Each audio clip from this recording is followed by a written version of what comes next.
आज जो आप जानने वाले हैं वो इंसान की सोच और दुनिया की सबसे एडवांस्ड इंजीनियरिंग से भी कहीं आगे की बात है। मक्का, दुनिया की सबसे मुकद्दस और पाक सरजमी, जहां हर साल पूरी दुनिया से करीब 30 लाख लोग एक ही वक्त पर एक ही मकसद से खिंचे चले आते हैं। सोचिए, एक ऐसा शहर जो पहाड़ों और खुश्क वादियों से घिरा है, जहां गर्मियों में पारा 50 डिग्री सेल्सियस तक पहुंच जाता है, लेकिन फिर भी यहां आने वाले अल्लाह के हर एक मेहमान की हिफाजत, उसके सुकून और सहूलियत का जो इंतज़ाम होता है, वो दुनिया के किसी भी आम सिस्टम के लिए नामुमकिन है।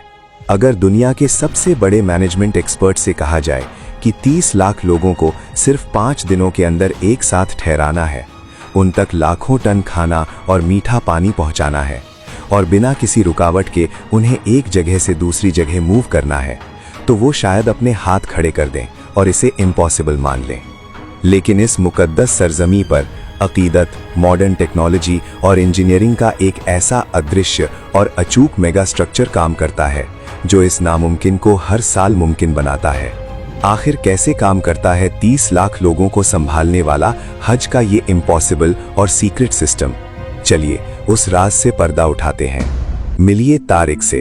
तारिक एक आम इंजीनियर है जिसने दुबई की अपनी हाई पेइंग जॉब सिर्फ इसलिए छोड़ दी क्योंकि उसे एक ऐसा काम करना था जो सोच से परे था। तारिक का काम था मक्का में पानी पहुंचाना। आपको लग रहा होगा इसमें क्या बड़ी बात है, पानी तो हर शहर में आता है। लेकिन जरा इस सच्चाई पर गौर कीजिए।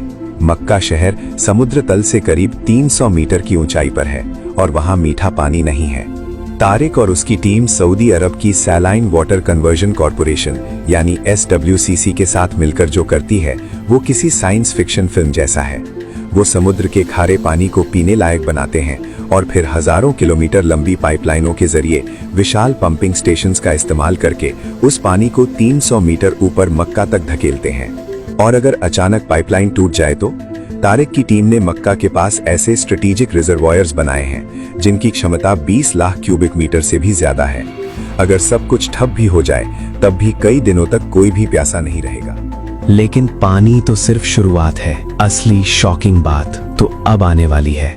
तपती हुई दोपहरी, सूरज आग उगल रहा है। जैद, जो हजारों मील दूर से आया एक आम इंसान है, 50 डिग्री के तापमान में बिना जूतों के दोपहर के 2 बजे मस्जिद अल हरम के प्रांगण में चल रहा है। सड़क का डामर भी पिघल जाए ऐसी गर्मी में जैद के पैर नहीं जल रहे हैं। क्या आपने कभी सोचा है कि ऐसा कैसे मुमकिन है? क्या नीचे कोई AC लगा है? नहीं, ये कमाल है ग्रीस से लाए गए थैसोस मार्बल का। ये कोई आम पत्थर नहीं है, बल्कि एक नेचुरल एयर कंडीशनर है। ये मार्बल सूरज की 90% किरणों को रिफ्लेक्ट कर देता है। इसकी थर्मल कंडक्टिविटी इतनी कम है कि ये गर्मी को सोखता ही नहीं। क्या आपको लगता है कि सिर्फ इस पत्थर से काम चल जाता है? हरगिज नहीं। इसके पीछे काम कर रही है दुनिया की सबसे बड़ी डिस्ट्रिक्ट कूलिंग तकनीक। मस्जिद से दूर एक विशाल प्लांट से ठंडा पानी पाइपों के जरिए बेसमेंट तक आता है, जहां विशाल पंखे उस ठंडक को हवा में बदलकर पूरे परिसर में फैलाते हैं। और जब जैद मीना और अराफात के रास्तों पर चलता है तो वहां लगे मिस्टिंग फैंस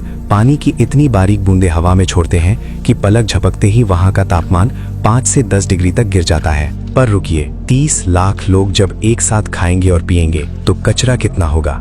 अगर कचरा सड़कों पर सड़ेगा तो महामारी फैलने में कितने घंटे लगेंगे? इसका जवाब जमीन के ऊपर नहीं बल्कि आपके पैरों के नीचे छिपा है। मक्का में दुनिया का सबसे बड़ा न्यूमेटिक वेस्ट कलेक्शन सिस्टम लगा है। एक अंडरग्राउंड सुपर हाईवे। सड़क पर रखे कूड़ेदानों में जैसे ही कचरा डाला जाता है, वो एक विशाल वैक्यूम सिस्टम के जरिए जमीन के नीचे बिछे पाइपों में खिंच जाता है। इन पाइपों के अंदर कचरा 60 से 70 किलोमीटर प्रति घंटे की रफ्तार से दौड़ता है। रोजाना 600 टन कचरा बिना किसी ट्रक, बिना किसी शोर के शहर से बाहर चला जाता है। लेकिन इस पूरे मेगा स्ट्रक्चर में सबसे खौफनाक चुनौती क्या है जानते हैं? इंसान। जब भी लाखों लोग एक छोटी सी जगह पर आते हैं, भगदड़ का खतरा सबसे ज्यादा होता है। इस जानलेवा समस्या को सुलझाने के लिए इंजीनियर्स ने बनाया जमरात ब्रिज। ये एक टॉरस शेप का 1 वे सिस्टम है। लोग एक तरफ से घुसते हैं और दूसरी तरफ से निकलते हैं। क्रॉस ट्रैफिक 0, कोई किसी से नहीं टकराता। ये ढांचा इतना मजबूत है कि प्रति घंटे 3 से 5 लाख लोगों को संभाल सकता है। और 30 लाख लोगों को चंद घंटों में मूव करने के लिए यहाँ एंट्री होती है अल मशायर मेट्रो की। 7 दिन का योद्धा। ये एक पूरी तरह से ड्राइवरलेस ट्रेन है और पीक दिनों में हर 2 से 3 मिनट में एक ट्रेन आती है। मीना की टेंट सिटी, 1 लाख टेंट और 25 लाख लोग। आग से बचाने के लिए हर टेंट पर टेफ्लॉन की कोटिंग है जो फायर प्रूफ है। और अदाही प्रोजेक्ट के तहत लाखों कुर्बानियों के मीट को तुरंत फ्लैश फ्रीज करके दुनिया भर के गरीब देशों में भेज दिया जाता है। Zero waste. आपने अभी तक जो कुछ भी जाना वो सिर्फ कुछ मशीनें या पत्थर नहीं है। ये अकीदत और इंसानी जज्बे की उस चरम सीमा की कहानी है जहां असंभव शब्द के लिए कोई जगह नहीं है। ये एक ऐसा साइलेंट ऑपरेशन है ताकि दुनिया के कोने कोने से आया अल्लाह का कोई मेहमान जब अपना सिर सजदे में झुकाए तो उसे सिर्फ सुकून मिले। यही है हज का वो इम्पॉसिबल मेगा स्ट्रक्चर